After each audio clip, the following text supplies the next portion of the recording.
Hey guys, welcome back to the channel.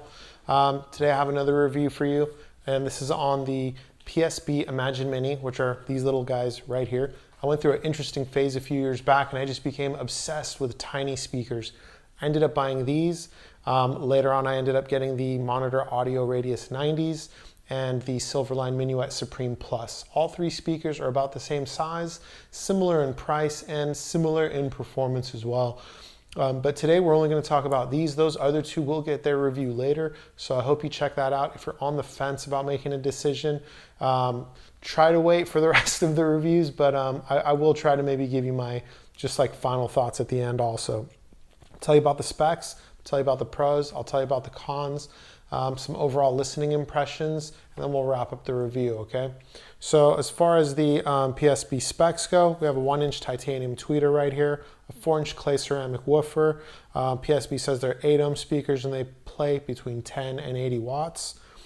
87 decibel sensitivity. And now just real quick note on sensitivity here. A lot of times smaller speakers, they need a little bit more power than usual to play loud. These don't have any problems playing loud. So if that's a concern, don't worry about that. I never found these to be difficult to drive or, easy as hell either. They were normal. I turned up my volume, they cranked, they play super loud. PSB says they'll go down to 55 hertz at plus or minus 3 decibels. The cool thing about this is they also give a second rating at plus or minus 1.5 decibels, which is quite a bit more accurate. I appreciate the hell out of that. And that rating is 65 hertz. Quick note on bass frequencies, like while these do honestly get down to 55 to 65 hertz, it's a 4-inch woofer, right? It's a small speaker. Like, look, bottle of water, like small speaker. Like a 55 hertz tone coming out of a speaker like this is not going to sound the same as far as like depth, weight, and energy as a 55 hertz tone coming out of a bigger tower with like maybe multiple 6-inch woofers, 8-inch woofers, or a subwoofer that's 12 inches, or any subwoofer really, right? So do keep that in mind. The bass they play is great, but and they do get low, but they're not going to like thump or slam.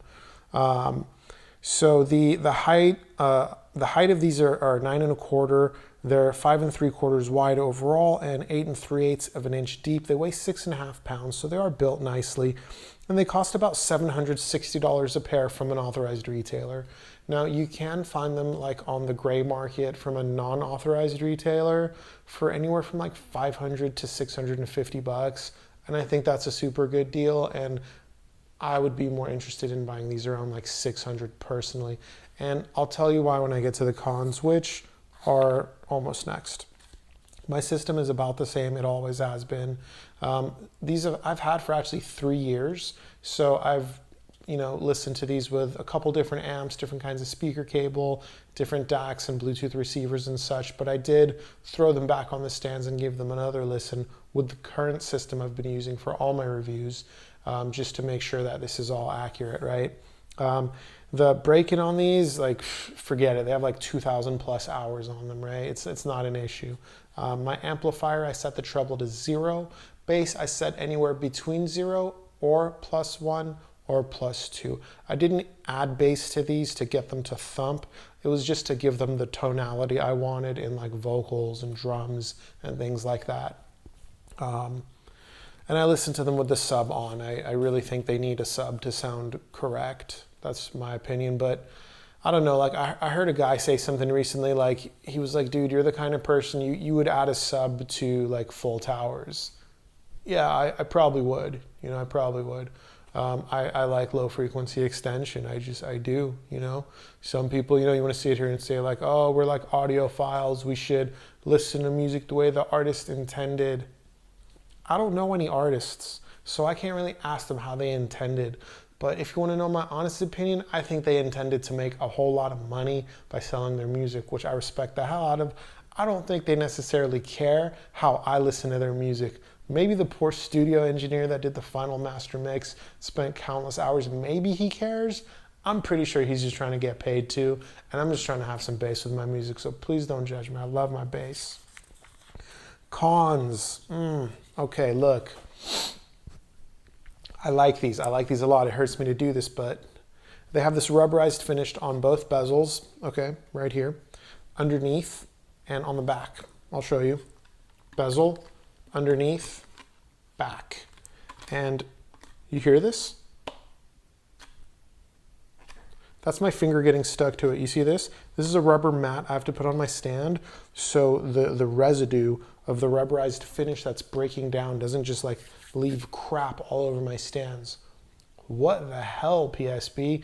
This started to happen 2 years in. I had to buy these bezels to replace them. I replaced this one, and this one I didn't even replace because the second one that came was just as corroded, like they've been sitting in a warehouse just breaking down over time. Like I repackaged them because I sold them recently, and like when I pulled them out of the box, like look, the styrofoam like stuck to these, and that's just a part of this speaker now. I can't clean that off, and like look at this. Do you hear, like look? It's almost like pulling off, and you can't clean that. If you look at the back, it's the same on both of them. You can't clean that off. Any attempt to clean them, it's just going to get worse. The craziest part of all is these are the minis. PSB also makes an Imagine B, which is like $1,100. Then they make full towers that are like $4,000+ that have like 4 or 5 of these woofers, which means they have 4 or 5 of these bezels that break down at the 2-year mark. Like, I would lose my mind if I spent $4,000+ on a speaker just to have parts of it break down. It's really crappy, you know. I don't think I even should have had to pay for the bezels, but I did, you know, and PSB sent them. I guess I should appreciate that they at least sell spare parts. If anyone knows anyone at PSB, like hit them up, tell them to fix this. It's really out of control. It's really unacceptable. Another con, so they have this nice veneer like on the sides, on the top, on the, you know, the cabinet like wraps around, it's curved, it's cool, I like it. But there's no veneer on the front. What's up with that, dude? Like, at least it's not plastic on the front. I really appreciate that. I hate when you got this like nice wood cabinet and just a plastic front plate. It is wood, but it's like painted instead of having the nice veneer. I think that's kind of like a little bit of a cheap shot. I know some people might use grills. I don't. I feel like a lot of us don't. And it would have been nice to have the full veneer. You know, the Silverline Minuet Supreme Plus has the full veneer all the way around. So does the Monitor Audio Radius 90. There's no reason these shouldn't have the full veneer as well. My final con is the way the terminals are. They are hidden so that, well, there we go, it's sticking. The terminals are through these 2 holes on the back right here. They are 5-way binding posts, but it doesn't matter because you can really only use bare wire termination. Nothing else really works. Bananas don't really fit. Spades don't really fit through the holes. So just use bare wire termination. If you have nice expensive cables, don't chop them up. Just like buy some cheaper cables or something. So that's the cons. Now the pros. You know, despite the, you know, degrading rubberized finish, I think they're built well. I had to actually take these apart to replace a tweeter. Funny story, my neighbor connected to my Wi-Fi, not my Bluetooth, sorry, and I had my amplifier turned up all the way, and they just cranked their source, and they blew out one of my tweeters. PSB sent me a new one, and the insides were like really nice, you know. By the way, if you see this thing rocking, like I don't listen to them like that. Someone posted a comment like, hey, your stands are wobbly. It's just because I don't adjust them because these are temporary positions. When they're in the listening position, I adjust the feet so that they don't move. These are great stands. They're made by Skylan. Check them out. Reasonably priced also and come in different heights and stuff. I'll review them maybe one day. So yeah, I think they're good looking. They have multiple finishes available. The hidden terminals I also listed as a pro because even though it's a con for me, it might be a pro for some people. If you're going to wall mount these, maybe it would give a nice clean finish.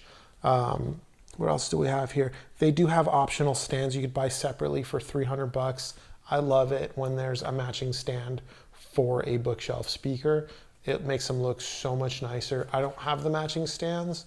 I was going to buy them, but I change my speakers every couple of years, and for me it would just be a waste. I kind of just need a more universal stand.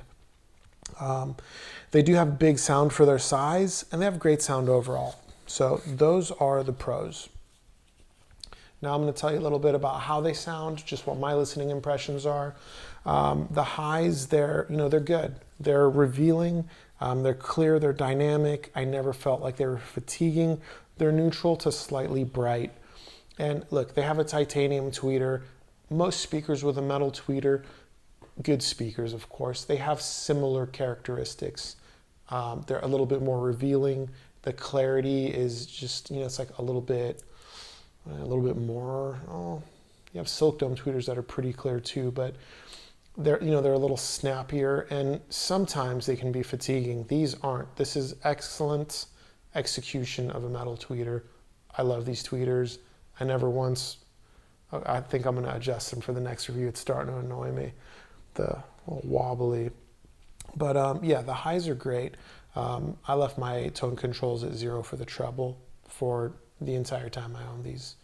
The mids are, oh, by the way, quick note on the highs, off-axis response, not the best. Tiny speaker. Make sure they're pointed to you or your listening position. Placement, they're not really too fussy with placement, just how they're pointed. If you're like in the middle, point them in, or if you're over here or over there, just make sure they're pointing at you.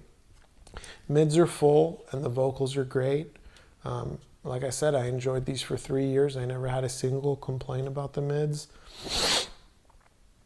Excuse me, the bass, it's there, but it needs a sub in my opinion. I already told you why. Small speakers produce small bass, but the bass they do produce is really like articulate, quick, responsive, accurate, tight, and a little punchy.